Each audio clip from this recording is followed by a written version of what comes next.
Welcome to the Slop Farm. Enjoy the video. In this video, I will explain how to open Canva links. First, let's understand the two main ways you might receive a Canva link, either as a view-only link or an editable design link. Knowing the difference is key to accessing your projects correctly.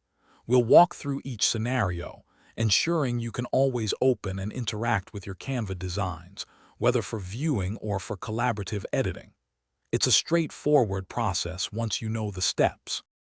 The simplest way to open a Canva link is by clicking it directly.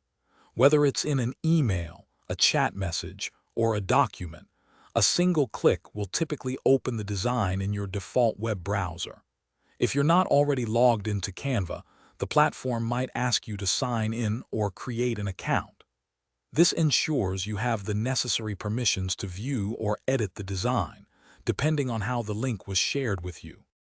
Sometimes clicking a link directly isn't an option, or it might not work as expected. In such cases, the copy and paste method is your reliable alternative. Simply highlight the entire Canva link, copy it, then open your preferred web browser. Paste the copied link into the address bar at the top of the browser window, and then press the Enter key.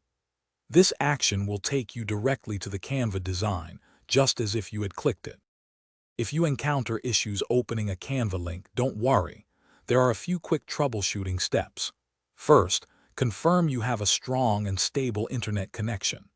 Next, make sure your web browser is up to date, as older versions can sometimes cause compatibility problems.